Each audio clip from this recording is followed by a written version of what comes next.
अस्सलाम वालेकुम एवरीवन। तो हम कर रहे थे एग्जामिनेशन ऑफ डिफरेंट सिस्टम, जिसमें मैंने आपको जीआईटी की एग्जामिनेशन बता दी, रेस्पिरेटरी सिस्टम की भी, प्रीकॉर्डियम की भी, और अब हम आए हैं नर्वस सिस्टम एग्जामिनेशन पे, सीएनएस पे। ठीक है, अच्छा, तो सीएनएस में क्योंकि आपको पता है कि मेडिसिन के शॉर्ट केस और लॉन्ग केस दोनों में ही सीएनएस का बहुत इंपॉर्टेंट रोल है। शॉर्ट केस में तो हर सूरत आना ही है, और लॉन्ग केस में भी इसका आने का बहुत ज़्यादा चांस है, क्योंकि इसके केसेस बहुत ज़्यादा होते हैं वार्ड में। तो उसके ना, और दूसरी बात ये कि इसमें पार्ट्स काफ़ी ज़्यादा हैं, क्योंकि रेस्पिरेटरी सिस्टम भी आपने शॉर्ट केस में करना है और उसका एक ही पार्ट है। प्रीकॉर्डियम आपका शॉर्ट केस में आएगा, वो भी तकरीबन हमेशा प्रीकॉर्डियम ही आता है। उसके बाद जो जीआईटी है वो भी शॉर्ट केस में आता है। सीएनएस में आपके पास ऑप्शन ज़्यादा होती हैं, क्योंकि जब हम सेंट्रल नर्वस सिस्टम एग्जामिनेशन की बात करते हैं तो इसके जब आपसे अगर कोई पूरा पूछ ले, जो कभी भी पूछता नहीं है, तो हमेशा याद रखिएगा कि इसके 4-5 स्टेप्स हैं जो आपने नाम लाजमी लेना है।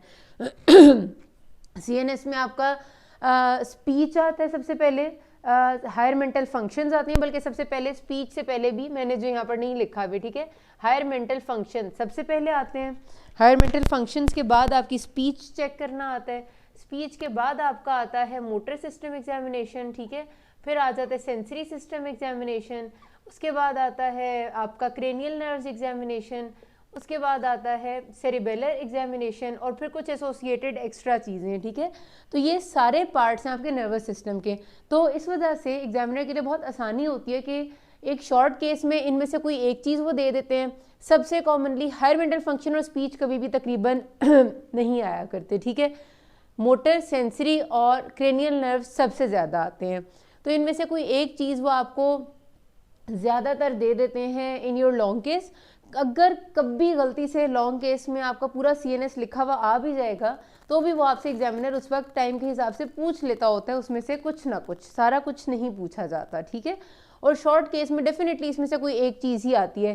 क्रेनियल नर्व्स भी पूरी 12 की 12 कभी शॉर्ट में नहीं आ सकती, उनमें से कोई क्रेनियल नर्व्स कभी देते थे। समटाइम्स वो कहते हैं कि सेकेंड क्रेनियल नर्व एग्जामिन करें, कभी वो कह देते हैं आपसे 3rd, 4th, 6th एग्जामिन करें, कभी वो आपसे कहते हैं कि 9th to 12th cranial nerves examine करें, क्योंकि जो आपको पता है मिलती जुलती होती है ना, वो अक्सर आपसे करा ली जाती हैं। और सेरिबेलर सिस्टम एग्जामिनेशन बहुत रेयरली, लेकिन कभी शॉर्ट केस में आ भी सकता है। तो इसके कंपोनेंट्स काफ़ी सारे हैं। आज जो मैं आपको कराऊंगी वो मोटर सिस्टम एग्जामिनेशन है, सबसे ज़्यादा ये आता है। अगर आपका लॉन्ग और शॉर्ट केस दोनों सीएनएस से रिलेटेड है ना, तो एक तो आपका मोटर सिस्टम लाजमी होगा, ठीक है। दूसरा इनमें से कोई भी हो सकता है, लेकिन एक इज लाजमी मोटर सिस्टम, इतना ही ज़्यादा आता होता है। और मोटर सिस्टम भी अपर और लोअर लिम्स का दोनों का होता है, लेकिन उसमें से जो ज़्यादा इंपॉर्टेंट है ना, वो लोअर लिम्स का। तकरीबन 95% चांस लोअर लिम्स आने का होता है, 5% होता है अपर लिम भी आ सकते हैं। इस वजह से आना दोनों चाहिए, लेकिन क्योंकि दोनों में थोड़ी चीज़ें मुख्तलिफ हैं, स्टेप्स सेम रहते हैं, लेकिन करने वाले पॉइंट्स थोड़े से डिफरेंट आ सकते हैं। इस वजह से मैं दोनों के लिए अलग अलग वीडियो ही बना दूंगी, तो ताकि इजीली समझ आ सके। आज हम करेंगे motor system examination of lower limbs, और बारी बारी मैं आपको मोटर, सेंसरी, क्रेनियल नर्व्स और सेरिबेलम, ये तो सब कुछ बताऊंगी। हायर मेंटल फंक्शन और स्पीच वैसे ही मुश्किल नहीं है, आपको वैसे ही समझ आ जाएगी, ठीक है। अच्छा, तो आ जाते हैं सबसे पहले मोटर सिस्टम पे। अब आपको पता है कि जब भी अपने पास एग्जामिनेशन आएगा, चाहे वो शॉर्ट है चाहे वो लॉन्ग है, आपने हमेशा शुरू करना है introduction, consent, positioning and exposure of the patient, ठीक है। आप जाएंगे, अस्सलाम वालेकुम, राइट साइड से अप्रोच करना है, पेशेंट को सलाम करना है, मेरा नाम डॉक्टर यूसरा, मुझे आपके टांगों का मुआयना करना है। दौरान मुआयना कोई तकलीफ नहीं होगी, मसला हुआ तो मैं मुआयना रोक दूंगी कि आपकी इजाज़त है, ये पूछना है। उसके बाद फिर आपने उसका एक प्रॉपर एक्सपोजर कराना है, ठीक है। प्रॉपर एक्सपोजर जो हमारी सेटिंग में है, वो जाहिर सी बात है कि आप ट्राउज़र उतना ऊपर कराएंगे जितना वो थाइस तक ऊपर जा सकता है। आइडियली जाहिर सी बात है कि फुल जो आपका ट्राउज़र है it should be taken of, लेकिन ऐसा नहीं किया जाता। तो अगर जो पेशेंट ने शलवार ट्राउज़र पहना हुआ है, वो एटलीस्ट इतना ज़रूर होना चाहिए, और इतना आपके लिए उन्हें रखा भी होता है कि वो आपकी नीज से ऊपर यहाँ मिड थाई या अपर थाई तक पहुँच जाए, ठीक है, इतना, ताकि एटलीस्ट आपकी जो थाई वाला पोर्शन है ना, यानी कि जो दोनों टांगों वाला नीज है, क्योंकि आपने मसल्स के रिफ्लेक्सेस वगैरह चेक करने हैं ना, वो नज़र आने लग जाते हैं, ठीक है, इतना हो जाता है, यहाँ नीज होती हैं। अच्छा जी, अब आपने जो स्टेप्स हैं इसके मोटर सिस्टम एग्जामिनेशन के, मैं सिर्फ और सिर्फ आपको एग्जामिनेशन के स्टेप्स बताऊंगी, वरना बहुत ज़्यादा टाइम लग जाएगा, क्योंकि हम एग्जामिनेशन की बात करें। वाइवा के क्वेश्चंस के लिए अलग वीडियो ज़रूर बनाऊंगी इंशाल्लाह, कि वाइवा में इसमें से क्या क्वेश्चन ज़्यादातर पूछे जाते हैं। तो स्टार्ट करते हैं सबसे पहले इंस्पेक्शन से। हमेशा आपने जब एग्जामिनर को बताना है तो आपने कहना है कि एट फर्स्ट आई इंस्पेक्टेड, क्योंकि आपने इसके बाद ये अपना केस प्रेजेंट भी करना होता है ना, तो उसमें आपने कहना है on inspection of the lower limbs, लाजमी कहना है। अगर आप कहेंगे ना कि directly on motor system examination of the lower limbs bulk of the muscles was normal and there was no wasting, तो गलत हो जाएगा। इंस्पेक्शन का लफ्ज़ कहना ज़रूरी है, ठीक है।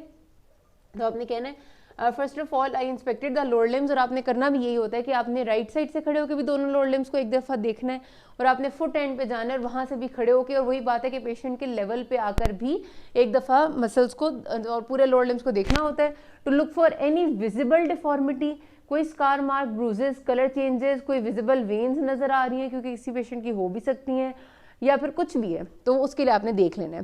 उसके बाद अगला स्टेप होता है कि आपने bulk and nutrition of the muscles देखनी है। एक तो ये चीज़ आपको नज़र आ सकती है सिंपल देखने से, सपोज एक पेशेंट का जो लिम्ब है वो मार्कली वेस्टेड है, बहुत ज़्यादा पतला थिन हुआ है, और दूसरा नॉर्मल है, तो वो आपको देखने में भी पता चल जाएगा। लेकिन ये तब तक बात नहीं पता चल सकती देखने में जब तक बहुत मार्कली कोई चीज़ ना हुई भी हो। इस वजह से आपने इनको मेजर ज़रूर करना। आपके पास एक इंचेस टेप होनी चाहिए, और 2 जगह से आपने लोअर लिम्स की जो बल्क एंड न्यूट्रिशन के लिए मेजर करना होता है। उसके लिए एक तरीका तो ये होता है कि आप जो काफ एरिया है ना, क्योंकि ज़ाहिर है जो हम लेग है हमारी, लेग में काफ एरिया सबसे ज़्यादा मोटा होता है, मतलब यही वाली जगह होगी ना सबसे मोटी वाली। आप काफ एरिया में से किसी एक पॉइंट ले लें, इस टांग का भी और इस टांग का भी, और उन दोनों को इंचेस टेप से पूरा यूं राउंड अबाउट करके मेजर कर लें उनकी कितनी सेंटीमीटर बनती है या कितने इंच बनती है।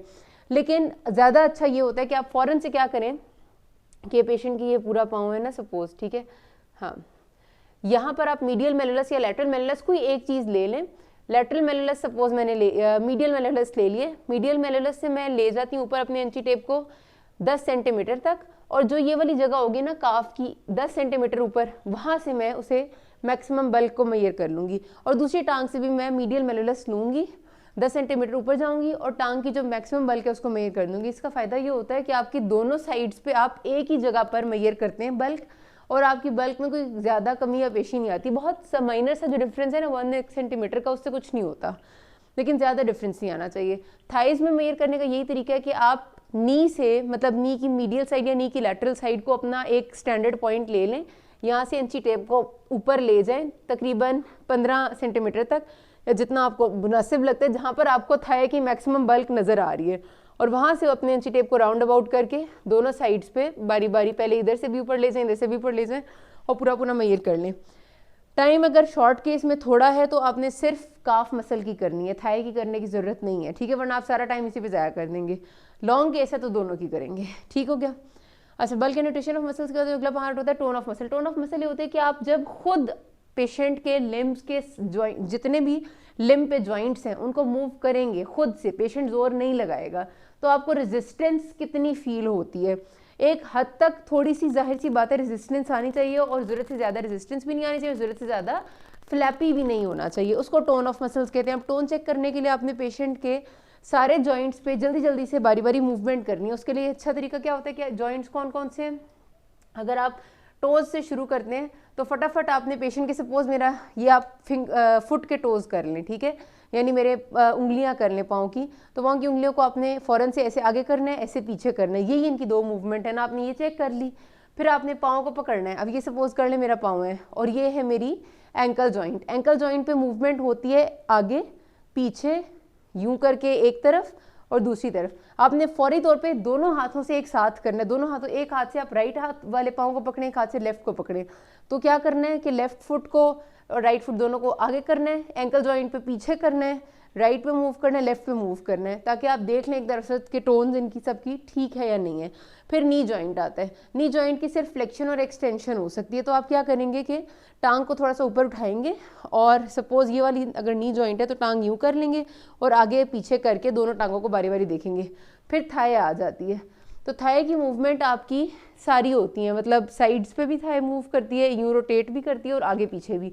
तो आपने थाई की यानी कि जो आपका ये वाला जॉइंट है इस पर भी आपने पेशेंट के जॉइंट को उठाना है और उसको आगे पीछे राइटवर्ड एंड इनवर्ड हल्का हल्का जल्दी जल्दी करना है, बहुत टाइम बिल्कुल भी नहीं लगाना होता और करके फटाफट देख लेना होता है।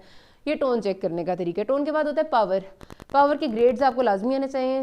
0 का मतलब होता है कि नो कॉन्ट्रैक्ट मूवमेंट, ठीक है, कोई भी नहीं है। 1 ग्रेड होता है फ्लिकर ऑफ कॉन्ट्रैक्शन, मतलब ज़रा सी हल्की सी सिर्फ कॉन्ट्रैक्शंस है। और 2 ग्रेड का मतलब ये होता है कि पेशेंट ग्रेविटी के अलॉन्ग मूव, ग्रेविटी के अगेंस्ट मूव नहीं कर सकता, लेकिन वैसे मूव कर सकता है, मतलब पेशेंट का जो लेग है वो हॉरिजॉन्टली बेड पे ऐसे ऐसे मूव हो सकती है, ठीक है। ये ग्रेड 2 होता है। ग्रेड 3 ये होता है कि अगर पेशेंट से हम कहेंगे टांगे ऊपर उठाए ग्रेविटी के अगेंस्ट तो वो उठा लेगा, ठीक है, लेकिन रेजिस्टेंस अगर देंगे तो नहीं हो सकता काम। ग्रेड 4 ये होता है कि हम पेशेंट को टांगे उसने ऊपर उठा लिए अपनी बेड से और हम कह रहे हैं कि हमारे हाथों पे जोर लगाए, मतलब सपोज मैंने उसके लेग्स के पे ऊपर हाथ रखा हुआ है और मैंने कहा है कि टांगे ऊपर उठा के मेरे हाथों पे जोर लगाओ, तो वो जोर लगा रहा है लेकिन जोर कम है उसके अंदर। और ग्रेड पावर 5 होती है, मतलब पूरा पूरा जोर पेशेंट लगा रहा है।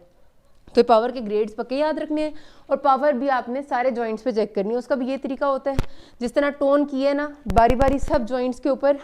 सबसे पहले आइडियली सबसे अच्छा ये होता है कि पेशेंट से आपके, अगर आपको पता है कि वो दोनों टांगे लिफ्ट कर सकते हैं, आप एक तो होगा कि आप अपनी दोनों टांगे ज़रा ऊपर उठाएं, ठीक है। उससे ये होगा कि आपको पता चल जाएगा कि पेशेंट में क्या इतनी पावर है कि वो ग्रेविटी के अगेंस्ट लिफ्ट कर सकते हैं टांगों को।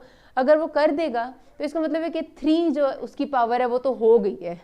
उसके बाद आपने सिर्फ ये चेक करना है कि वो रेजिस्टेंस के अगेंस्ट काम कर सकती हैं उसकी टांगें, और उसके लिए आपने क्या कहना है कि उसे कह देना है मैं जहाँ जहाँ पर हाथ रखूंगी ना, आपने मेरे हाथ पे उस जगह पर जोर लगाना है, बस इतनी बात पेशेंट को कमांड देना है। उसके बाद हाथ कहाँ रखना है, सबसे पहले आपने उसके जो टोज़ है उनके आगे, टोज़ के पीछे, फिर फुट के आगे, फुट के नीचे, फिर आपने टांगों को उसकी इस तरह बेंड करवाना है यूं, ठीक है, और टांगों के आगे टांगों के पीछे। उसके बाद थाइज में आपने इनवर्ड, थाइज में आउटवर्ड, अपवर्ड एंड डाउनवर्ड, ये सारी पोजीशंस होती हैं जो हमारे जहाँ जहाँ पर जॉइंट की मूवमेंट है वहाँ वहाँ पर आपने हाथ रखना और पेशेंट से कहना आपके दोनों हाथों पे जोर लगाए, ठीक है। उसमें पूरी अगर पावर है तो पावर 5 हो जाएगी, डिक्रीज है तो 4 हो जाएगी। पावर चेक होगी। पावर के बाद होते हैं रिफ्लेक्सेस। रिफ्लेक्सेस आपके लोअर लिम्ब में जो बहुत इंपॉर्टेंट है, एक आपका ये है एंकल रिफ्लेक्स और एक है आपका ये वाला नी जर्क जिसको कहते हैं, ठीक है। एंकल जर्क और नी जर्क, बेसिकली एंकल जर्क में क्या पोजीशन होती है पेशेंट की टांग की कि आपने उसको ऐसे रखना होता है। अगर ये पेशेंट इसी तरह से लेटा हुआ है ना सपोज, ठीक है, जैसे ये भी सीधा है लेटा हुआ है आपके सामने, हल्का सा आउटवर्ड रोटेटेड टांग होगी, मतलब ऐसे उसका बिग टो आ जाएगा और ये यूं करके, और दूसरी टांग इधर आ जाएगी सीधी, ऐसे टांग को हल्का सा नी जॉइंट पे बेंड और हल्का सा आउटवर्ड रोटेटेड यूं आपने रखना है, क्योंकि आपने मारना बेसिकली इस जगह पर, ये वाली जगह ना जो एशिलीज टेंडन है उसका, जो बिल्कुल जो आपकी एड़ी होती है ना पाँव की, उससे ऊपर एशिलीज टेंडन होता है, इस पे आपने हैमर लेके, और आपको पता है हैमर को इस्तेमाल कैसे करते हैं, कोई लोग कहते हैं कि अगर ये वाला सपोज ये मेरा हैमर है और ये हैमर का वो ब्रॉड वाला एंड है, ठीक है, तो कुछ लोग कहते हैं कि इसको यूं रख के स्ट्राइक करो, कुछ कहते हैं यूं स्ट्राइक करो, इससे फर्क नहीं पड़ता। द थिंग इज कि आपका जो हैमर है वो फ्री फॉल करना चाहिए, आपने यूं मारना नहीं है मरीज को, मतलब आपने जोर नहीं लगाना, आपकी रिस्ट जॉइंट पे मूवमेंट से यूं फ्री फॉल करके हैमर उसको टेंडन को स्ट्राइक करना चाहिए, ठीक है। ये करने से आएगा, मैं आपको करके भी दिखाऊंगी इंशाल्लाह। तो आपने उसके एशिलीज टेंडन पे मारना है, और बेसिकली आप देख क्या रहे हैं, आप पीछे वाला मसल देख रहे हैं। जब आप उसके एशिलीज टेंडन पे स्ट्राइक करेंगे तो पीछे आपका ये जो काफ मसल है इसमें कॉन्ट्रैक्शन देखनी है, नजर आएगी आपको, ठीक है। और अगर पेशेंट नहीं कॉन्ट्रैक्शन आपको नजर आ रही होती तो आपने जेनरेसिक्स मैन्यूवर कराना है, यानी उसके कहते हैं कि दांत क्लेंच करे या हाथों को ऐसे जोर लगाए, इससे पेशेंट का ध्यान बढ़ जाता है और फिर आपकी कॉन्ट्रैक्शन हो जाती है। एक साइड पे भी करना है, दूसरी साइड पे भी करना है। फिर आ जाएगा आपका नी जर्क। नी जर्क के लिए आपने टांग को ऐसे करके खड़ा करना है, साइड से सपोज मैं दिखा रही हूँ, ठीक है, बेंड करवाना है और हल्का सा, और यहाँ पर आपका होता है पैटेलर टेंडन, उसके हाथ आपका एक नीचे की तरफ होना चाहिए, उसके इधर इस तरफ एक हाथ होना चाहिए, और यहाँ पर आपका हैमर होता है और यूँ आके पटेला के ऊपर इधर लगता है और आपका नी जर्क एलिसिट होता है। और इसमें देखना कहाँ होता है, आपने क्वाड्रिसेप्स पे कॉन्ट्रैक्शन नजर आती है, ठीक है। इसमें क्वाड्रिसेप्स पे आएगी और टेंडन जर्क में आएगी आपके पीछे जो आपका काफ मसल है, ये हो गया। और फिर आपने एक चेक करना होता है आपका, जिसको बेबिंस्की साइन कहते हैं हम, प्लांटर रिफ्लेक्स, कि आप पाँव के नीचे, ये सपोज आपका पाँव का नीचे वाला पोर्शन है, यहाँ पर चाबी होना आइडियली आपके पास ज़रूरी है, ठीक है, और किसी चीज़ से नहीं करना, ठीक है। ये बिग टो है ना, यहाँ से आपने लैटरली यूँ शुरू करना होता है और ऐसे करके आना होता है। चाबी आपने पाँव के नीचे सोल ऑफ फुट पे स्ट्राइक करनी होती है। आप अभी शुरू ही करते हैं, नॉर्मल प्लांटर्स डाउन गोइंग होते हैं, यानी उंगलियाँ एकदम नीचे मूव करती हैं, ठीक हो गया। लेकिन किसी का जिसको लियन प्रॉब्लम होती है उसके प्लांटर्स अप गोइंग भी हो सकते हैं, और प्लांटर्स कभी नॉन रिस्पॉन्सिव भी होते हैं। ये होता है आपका बेबिंस्की साइन या प्लांटर रिफ्लेक्स। रिफ्लेक्सेस तक सब ज़्यादा इंपॉर्टेंट बात है। उसके बाद ये वाली जो है ना, ये हल्की हल्की सी चीज़ें, कोऑर्डिनेशन ऑफ मूवमेंट आप चेक कर लेते हैं। हील नी टेस्ट से पेशेंट से कहते हैं कि अपने एक टांग की एड़ी को उठाएं, अपने घुटने इस टांग के दूसरी टांग के घुटने पर रखें और उसको घसीटते हुए इधर पाँव तक लेके आए, फिर इस टांग की एड़ी को उठा के इधर रखें और घसीटते हुए इधर तक लेके आए। ये कोऑर्डिनेशन चेक करने के लिए होती है। लोअर लिम्ब में, ठीक है। उसके अलावा इनवॉलेंट्री मूवमेंट्स लोअर लिम्ब में कोई होती नहीं है, होंगी तो आपको नजर आ जाएंगी। और गेट पेशेंट की जरूर एंड में आपने कहना जरूर है कि I would like to check the gait of patient, और फिर उसको चला के देख लें एक स्ट्रेट लाइन पे। अब ये सारे स्टेप्स होते हैं। बीच में जब आप इंस्पेक्शन करते हैं ना, तो आपने एक्सप्लेन करते हुए फेसिकुलेशंस भी बतानी है। फेसिकुलेशंस होती हैं कि अगर आपकी जिस तरह मसल ट्विचिंग्स हो रही हो ना कहीं पर, तो उसको देखने का तरीका ये होता है कि ये नज़र आ जाती है किसी में, अगर विजिबल हो नहीं नज़र आ रही तो आपने जो काफ मसल वाले एरिया वहाँ हल्का सा ऐसे यूँ स्ट्राइक करना है दोनों में, कि आप चेक करें कि फेसिकुलेशन तो नहीं है कोई। ये वाली चीज़ एक बीच में रह गई थी, तो ये बात यहाँ पर पूरी हो जाती है। कोई भी मसला हो, किसी कुछ ना समझे, can ask me. Thank you.